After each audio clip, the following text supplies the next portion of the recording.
Bismillahirrahmanirrahim.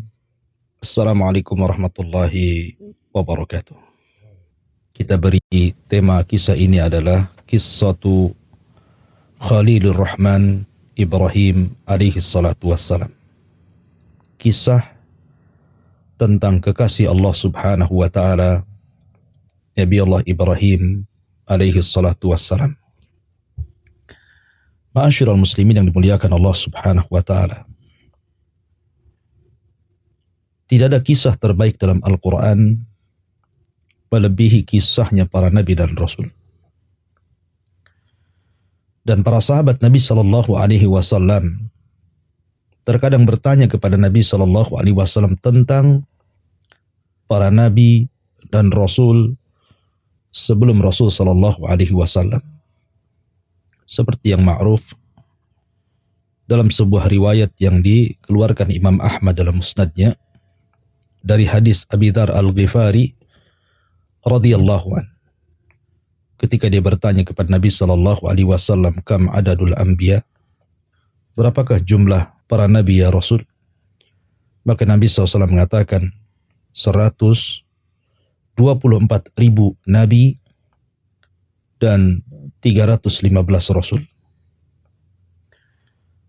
Itulah jumlah yang cukup banyak yang dihabarkan Nabi SAW kepada kita. Walaupun kenyataannya tidak semua para Nabi dan Rasul kisahnya sampai kepada kita. Bahkan yang kita wajib imani 25 Nabi dan Rasul sekalipun, yang nama-namanya jelas tercantum di dalam Al-Quranul Karim, tidak semua kisahnya sampai kepada kita. Ada para Nabi dan Rasul yang dicantumkan namanya saja, tapi kisahnya tidak ada. Seperti umpamanya kisah Nabi Dzulkifli, kemudian Ilyasin, kemudian Al-Yasa. Tidak disebutkan kisahnya dalam Al-Quran, walaupun disebutkan namanya. Atau hanya cuplikannya saja.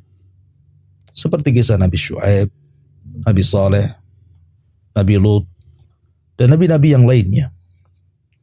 Tapi ada juga nabi yang dikisahkan panjang lebar, sampai Al-Quran mencantumkan lebih daripada 130 ayat bercerita tentang seorang nabi ini.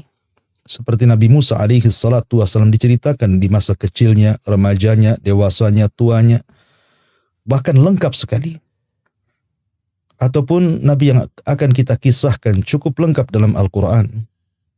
Kisah Nabi Allah Ibrahim alaihi salatu wassalam, bagaimana perjalanan hidupnya, baik di Irak, baik di Syam Palestina, baik di Mesir, ataupun di Jazirah Arab di Mekah Al-Mukarramah dan sekitarnya. Ma'asyiral muslimin yang dimuliakan Allah subhanahu wa ta'ala, kisah Ibrahim alaihi salatu wassalam adalah kisah yang banyak dicantumkan dalam Al-Quranul Karim, sehingga ada alaqah, keterkaitan antara Rasul kita yang sangat erat dengan Nabi Allah Ibrahim alaihi salatu wassalam. Contoh saja, manasik yang kita disyariatkan padanya, manasik haji dan umrah. Manasik haji dan umrah tidak lain dan bukan melainkan syariatnya Ibrahim alaihi salatu wassalam, yang kemudian menjadi syariat kita umat Islam. Dan itu menunjukkan keterkaitan antara kita dengan Ibrahim alaihi salatu wassalam. Bahkan disebutkan dalam sebuah hadis ketika Nabi SAW memiliki keturunan dari Maria Qibtiyah. Hadis yang dikeluarkan Imam Muslim dari Anas bin Malik radhiyallahu an. Rasulullah SAW mengatakan, "Wulidali al-lailata ghulam, sammaituhu bismi Abi Ibrahim." Ketika Maria Qibtiyah melahirkan di malam hari, maka Nabi SAW mengatakan, maka aku beri nama anak dari Maria Al-Qibtiyah itu dengan nama bapakku Ibrahim. Maka salah satu putra Nabi Shallallahu Alaihi Wasallam namanya Ibrahim, mirip dengan nama Nabiullah Ibrahim alaihi salatu wassalam, karena putra Nabi Shallallahu Alaihi Wasallam yang pertama Qasim, kemudian Abdullah, dan yang terakhir Ibrahim. Kenapa Rasul Shallallahu Alaihi Wasallam beri nama putranya Ibrahim, salah satu dari putranya Ibrahim? Karena Nabi SAW ingin menyamakan Ibrahim. Kita tahu bahwa Nabi Shallallahu Alaihi Wasallam terlahir dari jalur Ismail, dan Ismail itu putra daripada Hajar, salah satu istri Ibrahim. Dan Hajar itu adalah pemberian dari Raja Mesir kepada Siti Sarah yang kemudian dihadiahkan kepada Ibrahim. Begitu juga Ibrahim putra Nabi Shallallahu Alaihi Wasallam, putra daripada budaknya Maria Kibtiyah. Dan Maria Kibtiyah juga hadiah daripada Muqawqis, Raja Mesir. Makanya Nabi Shallallahu Alaihi Wasallam memberi nama putranya Ibrahim. Dan itu menunjukkan ada keterkaitan Rasul Shallallahu Alaihi Wasallam dengan Nabiullah Ibrahim alaihi salatu wassalam. Bahkan ketika Nabi Shallallahu Alaihi Wasallam diisrakan oleh Allah Subhanahu Wa Taala dan dimi'rajkan ke langit, maka Nabi Shallallahu Alaihi Wasallam dipertemukan dengan Ibrahim pada langit ketujuh. Kemudian Nabi Shallallahu Alaihi Wasallam mengatakan, wa ra'aitu Ibrahim salawatullah alaihi wasalamu fa idza aqrabu man ra'aitu bihi syabahan sahibukum ya'ni nafsahu, wa ra'aitu Jibril alaihi salatu wassalam fa idza aqrabu man ra'aitu bihi syabahan dihyatul kalbi. Kata Nabi sallallahu alaihi wasallam dalam sebuah hadis yang dikeluarkan Imam Muslim, ketika aku melihat Nabiullah Ibrahim di langit ketujuh ketika peristiwa Mi'raj, maka aku lihat Ibrahim wajahnya sangat mirip dengan diriku. Maksudnya wajah Nabi sallallahu alaihi wasallam sangat mirip dengan Ibrahim alaihi salatu wassalam. Dan ketika aku melihat Jibril, maka aku melihat Jibril sangat mirip wajahnya dengan Dihyatul Kalbi, seorang sahabat yang paling tampan yang ada di kota Makkah kala itu. Artinya bahwa Ibrahim alaihi salatu wassalam dengan Nabi sallallahu alaihi wasallam ada kemiripan wajah. Ya, karena memang Nabi sallallahu alaihi wasallam turunan Ibrahim dari Ismail.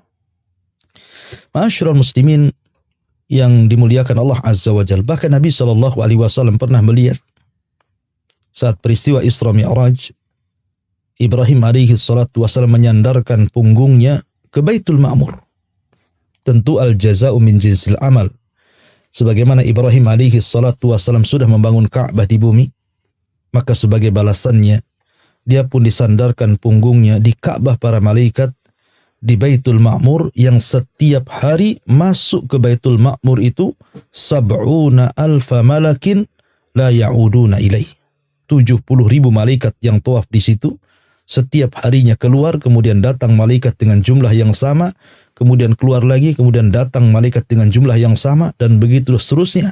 Wa ma ya'lamu junuda rabbika illahu. Tidak ada yang tahu jumlah para malaikat kecuali Allah Subhanahu wa Ta'ala. Ma'asyiral muslimin yang dimuliakan Allah Azza wa Jalla, Nabi sallallahu alaihi wasallam juga menceritakan tentang keutamaan Ibrahim alaihi salatu wasallam dalam hadisnya. Kata Nabi SAW, inna awwalal khalaik yuqsa yawmal qiyamah Ibrahim alaihi salatu wassalam. Sesungguhnya dari seluruh makhluk yang dibangkitkan Allah pada hari kiamat, yang pertama kali diberikan pakaian adalah Ibrahim. Ingat, Nabi SAW pernah mengatakan, yukhsarun nas yawmal qiyamah khufatan uratan ghurlan buhman. Jadi manusia akan dibangkitkan pada hari kiamat itu tanpa ada pakaian yang di badan, telanjang, kemudian tanpa beralas kaki, kembali tidak dikhitan, dan tidak membawa satupun harta di badan. Maka yang pertama kali diberikan pakaian pada hari kiamat, kata Nabi SAW, adalah Khalilur Rahman Ibrahim alaihi salatu wassalam. Ma'asyiral muslimin yang dimuliakan Allah Azza wa Jalla. Bahkan kita diberi nama kaum muslimin. Yang memberi nama kaum muslimin adalah Ibrahim alaihi salatu wassalam. Kalau umat dulu ada namanya Yahudi karena dinisbatkan kepada Yahuda. Kalau dulu ada namanya Masihiyin atau Nasrani karena disebutkan kepada Isa al-Masih. Tetapi kita kaum muslimin tidak dinisbatkan kepada Muhammadiyin. Tetapi kita disebut al-muslimun. Siapa yang memberi nama al-muslimun kepada kita? Ibrahim alaihi salatu wassalam. Makanya Allah subhanahu wa ta'ala berfirman di dalam Al-Quranul Karim, millata abikum Ibrahim huwa sammakumul muslimina min qablu wa fi hadha. Agama abi kalian, bapak kalian Ibrahim, dialah yang memberi nama kepada kalian al-muslimin min qablu wa fi hadha, baik sebelumnya ataupun pada hari ini. Maka penamaan kita kaum muslimin adalah penamaan yang diberikan bapak kita Ibrahim alaihi salatu wassalam. Karena kita beribadah kepada Allah karena ittiba, mengikut. Dan kita tidak pernah menuhankan Rasul sallallahu alaihi wasallam sebagaimana Yahudi menuhankan nabi mereka Uzair, ataupun sebagaimana orang-orang Masihiyin, orang-orang Nasrani menuhankan Isa bin Maryam. Kita betul-betul umat yang pasrah, yang menyerahkan diri kepada Allah Azza wa Jal. Makanya Ibrahim alaihi salatu wassalam beri nama kita dengan al-muslimun. Subhanallah. Ya. Bagaimana ada keterkaitan luar biasa antara Nabiullah Ibrahim dengan kita kaum muslimin. Nabi sallallahu alaihi wasallam menjelaskan tentang keistimewaan Ibrahim, di antaranya Ibrahim adalah orang yang pertama kali dikhitan. Ketika tidak ada manusia yang dikhitan sama sekali. Di usia beliau 80 sana. 80 tahun sebagaimana yang tertera dalam hadis Bukhari. Bahwa Ibrahim alaihi salatu wassalam di usia 80 tahun dikhitan. Artinya dia orang yang pertama kali dikhitan. Bahkan dia orang yang pertama kali mencukur kumis. Dan itu bagian daripada khamsun minal fitrah. 5 dari fitrah manusia adalah mencukur kumis. Dan Ibrahim alaihi salatu wassalam adalah awal manusia yang melihat di kepalanya ada uban. Dan itu pelajaran besar. Ya, bagaimanapun rambut yang putih adalah mengingatkan kepada kita agar kita berubah. Bahwa kita semakin hari semakin bertambah usia. Dan Ibrahim orang yang pertama kali melihat hal itu. Kemudian juga Ibrahim alaihi salatu wassalam adalah orang yang mengajarkan kepada kita bagaimana iqramud dhaif, memuliakan tamu, karena dia orang yang pertama kali memuliakan tamu. Makanya disebut Abu Difan, bapaknya para tamu. Bahkan Ibrahim sendiri adalah Abul Anbiya'i wal Mursalin, bapaknya para nabi dan rasul. Ma'asyiral muslimin yang dimuliakan Allah Azza wa Jalla. Ketika Allah subhanahu wa ta'ala menurunkan Adam alaihi salatu wassalam dari sorga ke bumi. Kemudian dari pasangan Adam dan Hawa lahirlah keturunannya. Di antara keturunannya banyak yang menjadi nabi dan rasul. Di antaranya Syith alaihi salatu wassalam.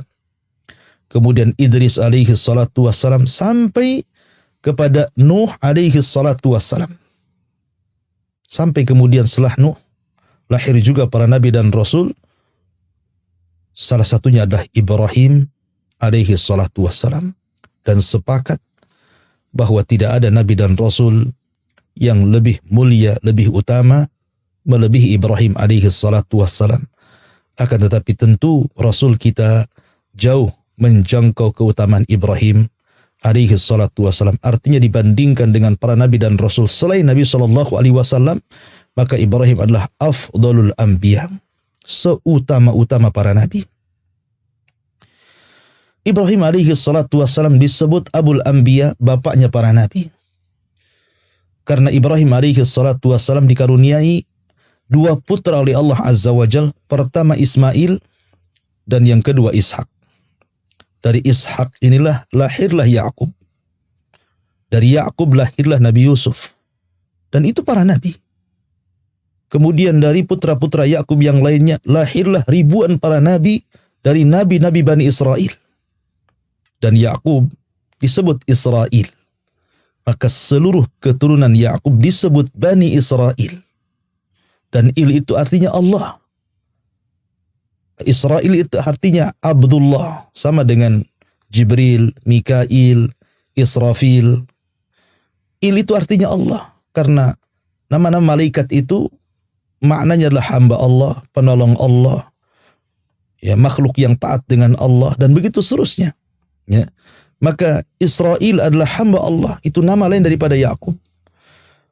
Lah ketika keturunannya Bani Israel banyak oleh Allah Subhanahu wa taala diutus kepada mereka para nabi dan rasul, sampai ada satu kampung di zaman Bani Israel yang diutus kepada mereka 2 sampai 3 rasul, sebagaimana yang tertera dalam kisah dalam surah Yasin, menunjukkan bahwa Allah berikan karunia kepada Bani Israel, banyaknya diutus para nabi dan rasul kepada mereka, walaupun kenyataannya orang-orang itu tidak bersyukur kepada Allah Subhanahu wa taala.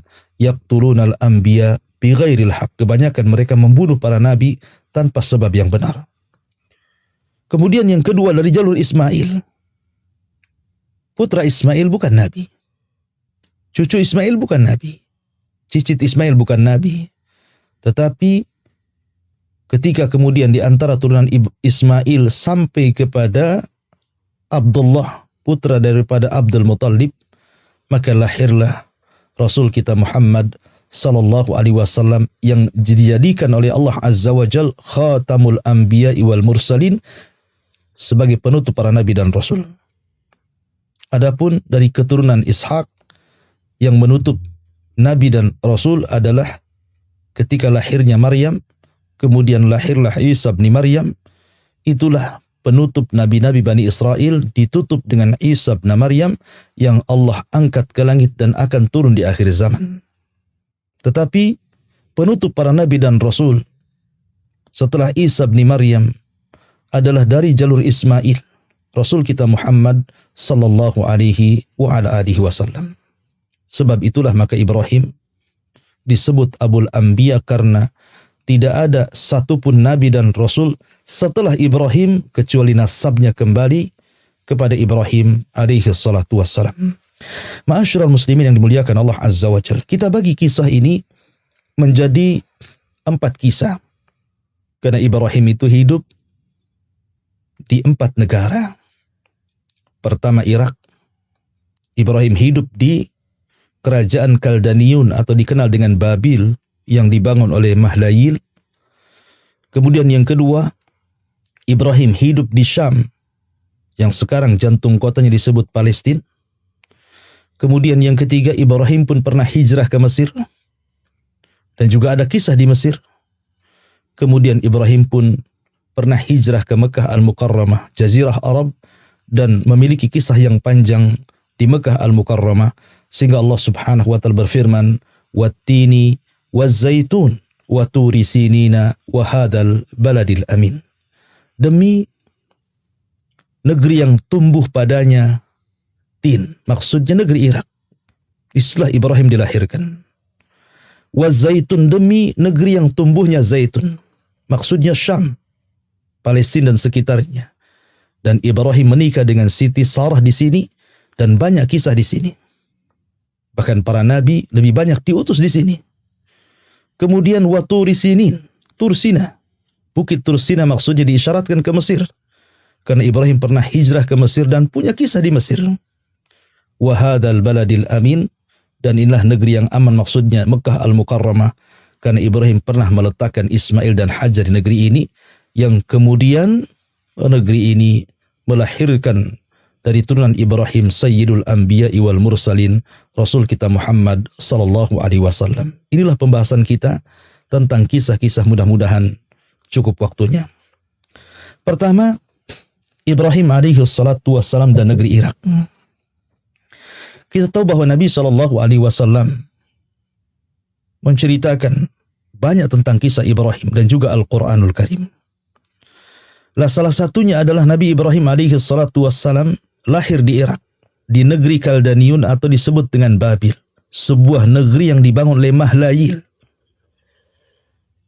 Negeri yang ketika itu dikuasai oleh satu di antara 4 raja yang pernah menguasai dunia, yang disebut dengan Namrud. Karena ada 4 raja yang menguasai dunia, 2 beriman dan 2 kafir. Yang beriman Sulaiman dan juga Dzulqarnain, dan yang kafir Namrud dan Bukhtun Nasr. Lah Namrud ini menguasai sebagian besar dunia dan kerajaannya ada di Babil. Lah di negeri inilah Ibrahim alaihi salatu wassalam dilahirkan. Ibrahim ibnu Azar, putra daripada Azar. Allah subhanahu wa ta'ala memilih Ibrahim untuk menjadi satu di antara 5 ulul azmi minar rusul. Nuh, Ibrahim, Musa, Isa, dan Nabi SAW. Sebagaimana adat para nabi, ketika Ibrahim alaihi salatu wasallam diangkat menjadi nabi dan rasul, tentu yang pertama kali dakwahi adalah ayahandanya, keluarganya. Sama dengan Nabi SAW. Ketika turun ayat wa angdir asyiratakal aqrabin, berilah peringatan keluarga dekat wahai Muhammad, maka Nabi SAW mengumpulkan keluarganya di Bukit Safa. Kemudian Nabi SAW mulai mendakwahkan kepada mereka dakwah tauhid, mengajak seluruh keluarganya untuk mengucapkan 2 kalimat syahadat. Asyhadu an la ilaha illallah wa asyhadu anna Muhammad Rasulullah. Walaupun ada yang menerima dan ada yang menolaknya, tapi itu konsekuensi dakwah. Makanya Allah subhanahu wa ta'ala mengatakan ku anfusakum wa ahlikum nar. Jagalah diri kalian, dalam satu waktu juga keluarga kalian. Maka Ibrahim alaihi salatu wasallam disebutkan dalam surah Maryam, wadhkur fil kitabi Ibrahim innahu kana siddiqan nabiyya. Ceritakan ya Muhammad tentang kisah Ibrahim. Sesungguhnya dia seorang yang siddiq, yang jujur, dan dia juga seorang nabi. Idh qala li abihi, ketika dia berkata kepada ayahnya, ya abati lima ta'bud ma la yasma wa la yubsir wa la yughni anka syai'a. Ketika Ibrahim mengatakan kepada ayahnya, Azar, wahai ayahku. Lihat bagaimana Ibrahim alaihi salatu wassalam menghargai, memuliakan ayahnya. Memanggil dengan bahasa yang lembut, ya abati. Itu tidak mengambil ya Azar namanya. Ya abati dengan panggilan yang lembut dan mengatakan, kenapa kau sembah Tuhan yang tidak mendengar, tidak pernah melihat, dan tidak memiliki sesuatu yang bisa memperkaya dirimu. Ya abati inni qad ja'ani minal ilmi ma lam ya'tik fattabi'ni ahdika siratan sawiyya. Wahai ayahku, telah datang kepadaku pengetahuan yang tidak datang kepadamu, maka ikuti aku. Aku akan berikan kepadamu jalan yang jelas, jalan yang lurus, jalan yang akan menyelamatkan dirimu. Ya abati la ta'budi syaitan, inna syaitana kana lirrahmani isya. Jangan kau sembah syaitan wahai ayahku, karena setan itu adalah penyesat yang bermaksiat kepada Allah subhanahu wa ta'ala. Teruslah Ibrahim menasihati ayahnya luar biasa. Walaupun kenyataannya ayahnya menolaknya, marah besar, mengancam Ibrahim dan mengatakan, araghibun anta an alihati ya Ibrahim. Ibrahim, kenapa kau benci kali dengan Tuhanku dan Tuhan yang disembah orang-orang Babil? La illam tantahi la arjumannaka wahjurni maliyah. Kalau engkau tidak berhenti terus bicara tentang dakwah tauhid, maka aku akan rajam kamu dan aku akan usir kamu. Tapi Ibrahim alaihi salatu wassalam menjawab dengan kelembutan dan mengatakan, salamun alaika sa'astaghfiru laka rabbi innahu kana bi khafiyya. Kata Ibrahim, mudah-mudahan Allah berikan keselamatan kepada engkau wahai ayahku, dan aku akan berusaha memintakan ampun akan dosa-dosamu kepada Allah azza wa jalla. Jadi langkah yang pertama dilakukan Ibrahim adalah berusaha untuk menyebarkan hidayah tauhid di keluarganya, terutama ayahnya sendiri. Walaupun Allah subhanahu wa ta'ala takdirkan Azar tidak masuk dalam Islam. Azar tidak masuk ke dalam agama Ibrahim alaihi salatu wassalam. Ketika dia sudah tidak bisa lagi menasihati ayahnya, mulailah dia datang kepada kaumnya, kepada kaum Babil Kaldaniyun. Dan Allah katakan dalam surah Al-An'am, wa idh qala Ibrahimu li abihi Azar atattakhidu asnaman alihatan inni araka wa qaumaka fi dhalalim mubin. Ketika Ibrahim berkata kepada ayahnya Azar, kenapa kau mengambil asnam, berhala-berhala itu sebagai Tuhan? Aku lihat engkau dan juga kaummu berada di atas kesesatan yang nyata. Maka Ibrahim ketika masa remaja, dia mulai membuat tasykik, keraguan-raguan di kaumnya. Di masa remaja, Ibrahim alaihi salatu wassalam sudah rajin berdakwah. Ketika kemudian ada sekelompok anak-anak muda yang seusianya, Ibrahim alaihi salatu wassalam pun pura-pura duduk bersama mereka berbincang-bincang. Kemudian Ibrahim alaihi salatu wassalam mulai membuat syubhat kepada Tuhan-Tuhan yang selama ini disembah mereka. Karena di zaman Ibrahim itu banyak orang yang menyembah bintang, menyembah bulan, menyembah matahari, menyembah patung-patung, dan begitu seterusnya. Lah Ibrahim hendak membuat keraguan-raguan kepada mereka bahwa Tuhan yang selama ini kalian sembah itu tidak benar. Maka duduklah Ibrahim di antara anak-anak muda yang ada di situ. Apa kata Ibrahim ketika sudah larut malam? Kemudian orang-orang para penyembah bintang pun mereka mulai menyembah bintang. Kata Ibrahim alaihi salatu wassalam, disebutkan dalam surah Al-An'am, falamma janna alaihi lailu ra'a kaukaba. Ketika malam sudah gelap, bintang sudah bermunculan, maka Ibrahim pun kemudian mengisyaratkan pandangannya ke langit melihat bintang dan mengatakan, hadza rabbi, ini Rabbku. Orang-orang mengatakan Ibrahim sudah mulai menyembah Tuhan. Tetapi ketika kemudian Ibrahim berbincang-bincang sampai pagi hari dan bintang pun kemudian tidak ada, kata Ibrahim, qala la uhibbul afilin. Aku tidak suka Tuhan yang terkadang muncul, terkadang tenggelam. Ya. Kemudian di hari yang lain Ibrahim alaihi salatu wassalam ketika berada di tengah-tengah purnama, bulan purnama yang sangat terang, dia pun mendatangi lagi anak-anak muda seusianya. Kemudian Ibrahim mengatakan, falamma ra'al qamara bazighan qala hadza rabbi. Ketika dia melihat purnama yang sangat bulat, yang sangat terang, dia mengatakan, oh ini Tuhan saya. Falamma afala qala la illam yahdini rabbi la akunanna minal qaumidh dhalin. Tapi ketika bulan kemudian keesokan harinya tiba-tiba hilang, maka Ibrahim mengatakan di hadapan kaumnya, kalau Allah tidak memberikan hidayah kepadaku, tentu aku termasuk orang-orang yang sesat. Lah di pagi harinya muncul matahari. Maka Ibrahim ketika ra'as syamsa bazighatan, memiliki cahaya yang lebih terang dibandingkan bulan dan bintang, Ibrahim mengatakan, hadza rabbi. Oh, boleh jadi ini Tuhan yang benar nih. Bintang sudah enggak benar, muncul tenggelam, bulan sudah enggak benar, pergi dan datang. Oh, mungkin boleh jadi ini matahari Tuhan saya. Dia mengatakan, hadza rabbi, ini Tuhan saya. Kenapa? Hadza akbar, ini lebih besar daripada bulan dan bintang. Falamma afalat. Ketika di sore hari, matahari pun pergi. Matahari pun tenggelam.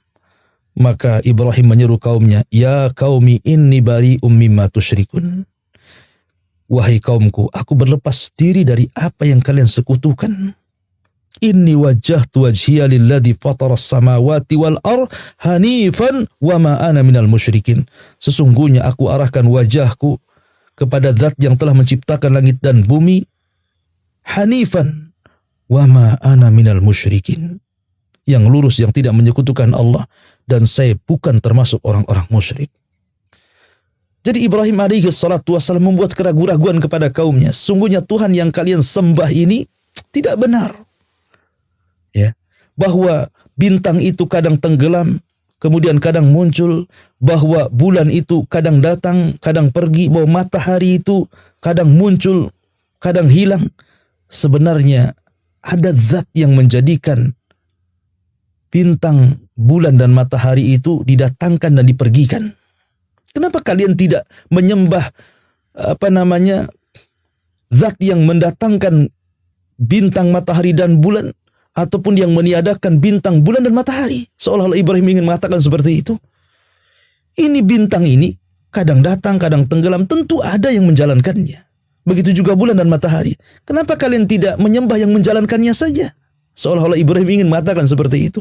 Dan itu membuat keraguan-raguan kepada kaumnya. Subhanallah. Di waktu remaja Ibrahim mendakwakan dakwah tauhid, dan harusnya kita seperti itu. Walaqad ba'atsna fi kulli ummatin rasulan an i'budullaha wajtanibut taghut. Dan kami utus pada tiap-tiap umat ini seorang rasul, di mana tugasnya menyampaikan sembahlah Allah, tauhidkan Allah, esakan Allah, dan jauhi sesembahan selain daripada Allah alias taghut. Itulah tugas kita mendakwakan tauhid. Ma'asyiral muslimin yang dimuliakan Allah Azza wa Jalla. Tetapi kaumnya pun kaum yang degil, susah beriman kepada Allah Azza wa Jalla. Maka Ibrahim pun kemudian mulai bersiasat. Karena ketika itu kerajaan dipimpin Namrud dan kaumnya di Babil itu para penyembah berhala. Macam-macam disembah, matahari, bulan, bintang, macam-macam. Ya. Maka suatu ketika Ibrahim alaihi salatu wassalam melihat bahwa di kerajaannya akan ada pesta yang sangat besar. Pesta kerajaan, di mana manusia akan keluar dari istana dan berkumpul di sebuah lapangan. Maka Ibrahim mulai bersiasat di sini. Ketika ayahandanya meminta kepada Ibrahim untuk ikut berpesta dengan Id kerajaan kala itu. Tetapi Ibrahim alaihi salatu wassalam berbohong kepada ayahnya dan mengatakan, inni sakim, saya lagi sakit. Kalau ayahanda ingin pergi-pergi saja. Padahal Ibrahim mengatakan seperti itu.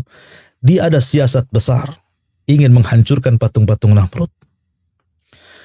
Maka ketika betul-betul Ibrahim alaihi salatu wassalam mengatakan, wa tallah la akidanna asnamakum ba'da an tuwallu mudbirin. Demi Allah, aku akan membuat siasat terhadap patung-patung kalian setelah kalian pergi mengadakan Id.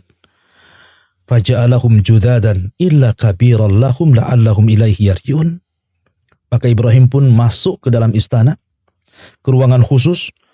Banyak berhala-berhala yang memang diagungkan Namrud dan juga para pengikutnya.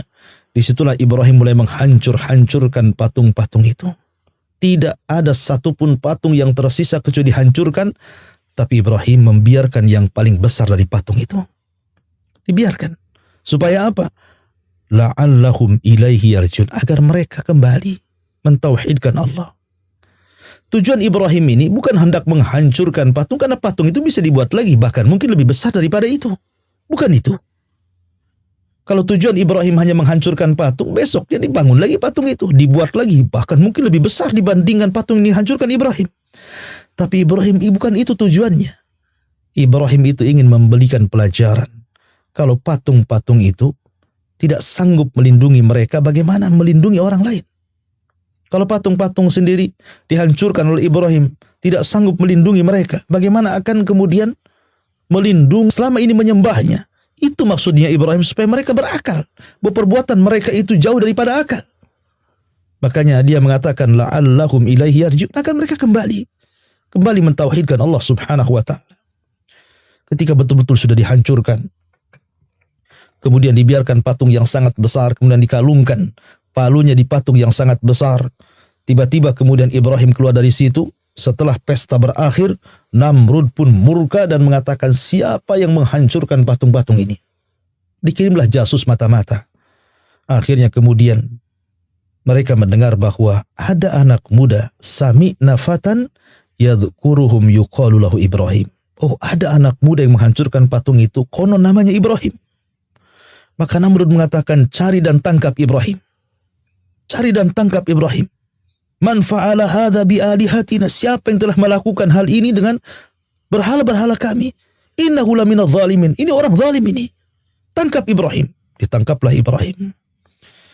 Kemudian qalu fa'tu bihi ala ayunin nas la'allahum yashhadun. Setelah tertangkap Ibrahim, maka para pembesar Fir'aun mengatakan, datangkan manusia, kumpulkan manusia, biar mata-mata manusia tahu siapa yang menghancurkan berhala dan Tuhan mereka. Maka berkumpullah manusia, didatangkanlah Ibrahim. Semua mata terbelalak. Oh, ini rupanya yang menghancurkan patung itu. mulailah kemudian para pembesar Namrud ini menginterogasi Ibrahim dan mengatakan, "A anta fa'alta hadza bi alihatina ya Ibrahim?" Ibrahim, apakah engkau yang melakukan ini kepada Tuhan-Tuhan kami? Maka Ibrahim alaihi salatu wassalam mengatakan, "Bal fa'alahu kabiruhum hadza fas'aluhum in kanu yantiqun."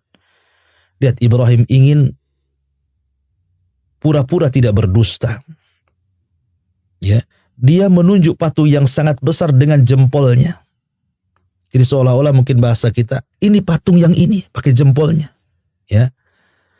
Ibrahim ingin mengatakan bahwa kalau Anda memegang palu dan Anda tidak punya jempol tangan, tentu Anda tidak akan kuat memegang palu itu.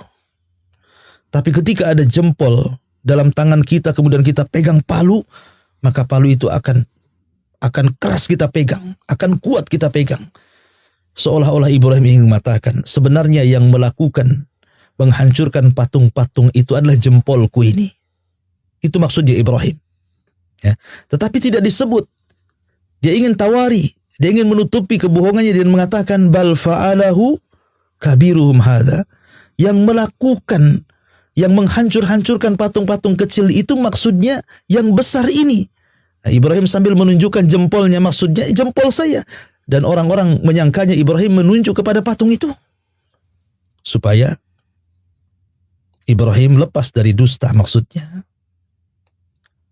Tetapi mereka pun ketika Ibrahim mengatakan fas'aluhum in kanu yantikun, kalau enggak percaya tanya saja kalau mereka bisa bicara. Farajau ila anfusihim faqalu innakum antumudz zalimun. Karena mereka tidak bisa membantah hujah Ibrahim yang sangat kuat. Maka mereka pun melakukan kekuatan hujah dengan cara membakar Ibrahim. Dan mengatakan, qalu harrikuhu wansuru alihatikum in kuntum fa'ilin. Kalian harus membela Tuhan-Tuhan kalian, bakar anak ini. Ya. Maka sepakatlah mereka pun mengumpulkan kayu bakar berhari-hari sampai menggunung kemudian dibakar. Maka Ibrahim alaihi salatu wassalam ketika itu disiapkan untuk dilempar ke dalam api itu. Menggunakan manjani ketepel besar karena tidak mungkin dimasukkan. Mendekat api pun panas. Maka dilemparlah Ibrahim alaihi salatu wassalam ke dalam api itu. Subhanallah. Para malaikat telah siap siaga menawarkan kekuatan mereka untuk menolong Ibrahim. Termasuk Jibril, Mikail, malaikat Jabal. Semua para malaikat menawarkan. Tapi Ibrahim hanya mengatakan, amma ilaikum fala wa amma ilallahi fabala. Kalau aku harus meminta pertolongan kepada kalian, wahai para malaikat, tidak. Aku tidak akan minta pertolongan kepada kalian. Tapi kalau aku meminta pertolongan kepada Allah, iya. Aku hanya meminta pertolongan kepada Allah. Hasbunallah wa ni'mal wakil, ni'mal maula wa ni'man nasir. Itu pula yang dikatakan Nabi SAW ketika Abi Sufyan menakut-nakuti akan datang kelompok tentara besar menyerang Madinah. Maka Rasul dan para sahabatnya mengatakan hasbunallah wa ni'mal wakil. Seperti perkataan Ibrahim ketika dilempar ke dalam api, hasbunallah wa ni'mal wakil. Cukuplah Allah karena dia sebaik-baik pelindung. Maka Ibrahim pun kemudian dilempar ke dalam api ketika dia mengatakan hasbunallah wa ni'mal wakil. Maka pertolongan Allah sekejap saja datang kepada Ibrahim. Kemudian dikatakan, ya naru kuni bardan wa salaman ala Ibrahim. Ya naru kuni bardan wa salaman ala Ibrahim. Wahai api, jadilah dingin kalian dan selamatkan Ibrahim. Kalau seandainya Allah hanya mengatakan, wahai api, dinginlah kalian, tentu Ibrahim tidak akan selamat. Karena bagaimanapun, panas ataupun dingin bisa membuat orang mati. Tetapi ketika Allah mengatakan, wassalaman ala Ibrahim, dan selamatkan Ibrahim, dan api ini dingin khusus kepada Ibrahim, sehingga api tetap panas pada hari ini. Kalau seandainya Allah mengatakan, jadilah api sampai kiamat, tentu api akan dingin. Bagaimana Anda akan memasak gitu kalau api dingin itu? Tapi rupanya api dingin ini hanya untuk Ibrahim dan keselamatan Ibrahim alaihi salatu wassalam dari kobaran api itu. Subhanallah. Bagaimana Allah subhanahu wa ta'ala memberikan mukjizat kepada Ibrahim. Ibrahim kebal bakar. dan itu mukjizat, bukan memakai jimat. Ya. Bahkan dalam sebuah riwayat ada binatang yang disebut dengan wazak. Wazak itu semacam cicak ataupun tokek begitu ya. Nabi SAW pernah mengatakan dalam sebuah hadis dari Ummu Syuraik yang dikeluarkan Imam Bukhari, di mana Nabi SAW bersabda bahwa Nabi itu amara biqatlil wazak, ya, memerintahkan untuk membunuh tokek ataupun cicak begitu ya. Kenapa alasannya? Kana yanfuh ala Ibrahim alaihi salatu wassalam. Ketika seluruh binatang berusaha memadamkan api yang menyala-nyala itu, tiba-tiba datang pula tokek itu, malah meniup-niup supaya api itu besar. Maka dari situ Nabi SAW memberikan pahala siapapun yang membunuh tokek, membunuh wazak. Anehnya di zaman sekarang tokek pula dirawat-rawat, harganya sampai ratusan juta. Dia tidak paham bahwa ini binatang harus dibunuh, yang sudah mencelakakan Ibrahim alaihi salatu wassalam. Ya. Ma'asyiral muslimin yang dimuliakan Allah Azza, padahal di dalam membunuh cicak atau tokek itu dapat pahala karena Rasulullah SAW menganggap itu faisiqah, binatang fasik, ya, yang sudah menyakiti Nabiullah Ibrahim alaihi salatu wassalam. Maka Ibrahim pun kemudian diselamatkan Allah Subhanahu wa ta'ala. 3 hari berada dalam api itu, tapi Allah melindunginya sampai api pun hilang, tinggal abunya. Tiba-tiba Ibrahim itu pun tidak menjadikan orang-orang Babil beriman kepada Ibrahim. Subhanallah. Bahkan suatu ketika Ibrahim alaihi salatu wassalam betul-betul didatangkan kepada Raja Namrud. Didatangkan kepada Raja Namrud, kemudian diajak berdebat soal ketuhanan. Soal ketuhanan. Tetapi Namrud mengatakan, ini uhi wa umit. Katanya, saya bisa menghidupkan dan mematikan. Saya bisa menghidupkan dan mematikan. Dengan cara apa? Mendatangkan 2 tawanan, yang satu dibunuh dan yang satu diselamatkan. Kata Namrud, lihat, ana uhi wa umit. Saya bisa menghidupkan dan mematikan. Yang satu saya matikan, yang satu saya hidupkan. Tapi Ibrahim memiliki hujah yang kuat. Walaupun dia mengatakan bahwa Rabbnya bisa menghidupkan, matikan, maka Namrud berusaha untuk mendebat seperti itu. Tapi Ibrahim punya hujah lebih kuat daripada itu dan mengatakan, sesungguhnya Rabbku ya'ti bisyamsi minal masyriq fa'ti biha minal maghrib. Namrud, kau bisa menghidupkan, matikan, oke. Tapi sekarang Rabbku, dia menerbitkan matahari dari arah timur. Kau terbitkan dari barat sekarang. Fabihital ladzi kafar. Orang kafir tidak bisa membantah Ibrahim.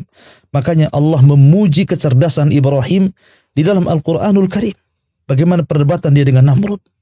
Tapi dari sini, ma'asyiral muslimin, kisah Ibrahim di Irak ini memang cukup panjang. Dan dakwahnya memang susah untuk berkembang. Persis seperti Nabi SAW. 13 tahun di kota Mekah. Tidak berkembang. Banyak dimusuhi orang. Ditekan, difitnah, dibuli, diancam, bahkan hendak dilakukan pembunuhan dan juga pemenjaraan kepada Nabi SAW. Itu pula yang dirasakan kakek Rasul SAW, Ibrahim alaihi salatu wassalam, ketika di Irak. Dari situlah dia akhirnya hijrah dari Irak ke Palestina. Bagaimana kisah Ibrahim di Palestina, bagaimana kisah Ibrahim di Mesir, bagaimana kisah Ibrahim di Mekah. Tentu ini kisah yang cukup panjang, tidak mungkin dikisahkan dalam satu waktu. InsyaAllah kita akan bersambung kisah ini pada minggu depan. Mudah-mudahan ada manfaatnya. Wallahu a'lam.